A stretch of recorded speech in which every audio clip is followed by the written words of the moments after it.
In this month's issue of Shell Point Life, we highlight the accomplishments of 3 Shell Point residents in their academic fields. Jerry Horn of Palm Acres received an honorary doctorate from Taylor University in Indiana. My alma mater. Eugene Dodder of Turbin was recognized with an Alumni Achievement Award from New Jersey's Science and Technology University. And then there's Laymon Miller of Harbor Court, who was named the Outstanding Educator of the Year by the Institute of Noise Control Engineering. Laymon's adventures in noise have included sonar-based torpedoes in World War II, engineering concert halls around the world, and monitoring jet noise from planes like Air Force One. Laymon recently sat down with us and shared some insights from his 50 years of noise. Acoustics is a fairly new field, and I used to say most people think acousticians are the guys who sell acoustic tile in the ceiling. And I've been in acoustics since 1942, 41, 42. I worked for the Navy for 13 years, and the first 4 of those were all during the war at Harvard University in the Underwater Sound Lab. The Bureau of Ordnance put out a statement, "We want you to start working on an acoustic torpedo." Well, no one had ever heard of an acoustic torpedo. It's something that you drop from an airplane and goes into the water, and it starts searching, and if it hears anything, well, it attacks. December 7th, 42, we had the first successful operation.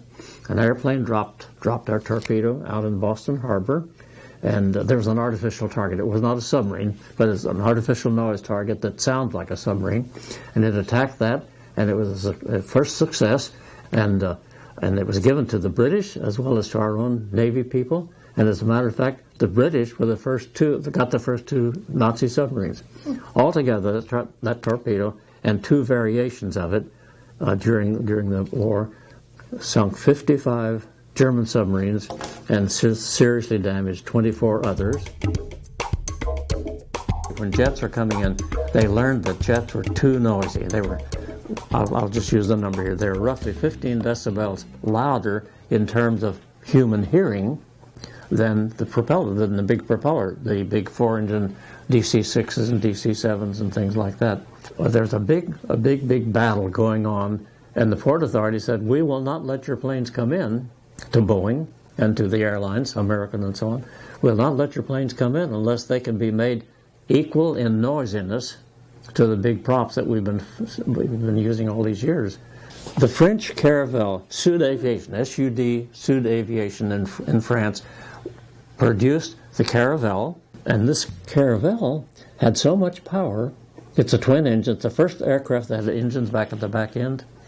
This guy could climb fast. Then when they get to the airport boundary, they level off and cut back power, and at that time they could cut back power to make them 6 or 8 or 10 decibels quieter, and then they could go on fly for several more miles, and then when they're outside the real nearby airport area, well, then they can put on more power and climb up to cruising altitude, and it works. That was the first jet aircraft that was given permission to land at a New York airport. But that's the first 707 commercial version that was scheduled to go to Pan American, and we made the noise measurements on it, and at first they could not pass the noise test. But they put on some mufflers, and they did a lot more fooling around, and it works. And so that was the beginning of international transportation by jets.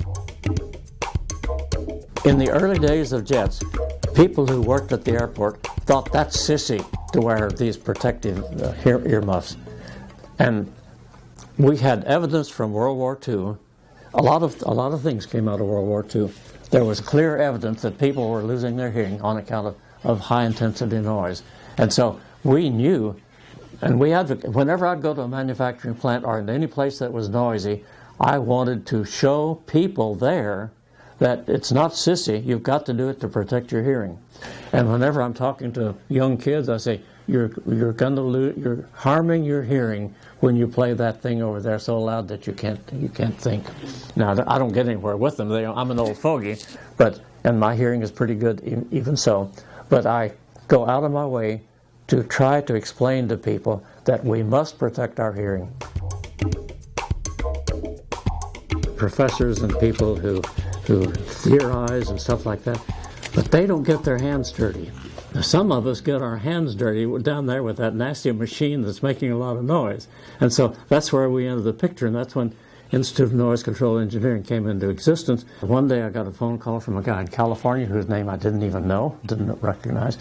And he said, I'm pleased to announce that you have been selected as the INCE Outstanding Educator. But this came as a real surprise. I didn't even know they had that thing. I've had roughly 2,000 jobs in noise, but it's an important field, and I've spent a lifetime talking about it.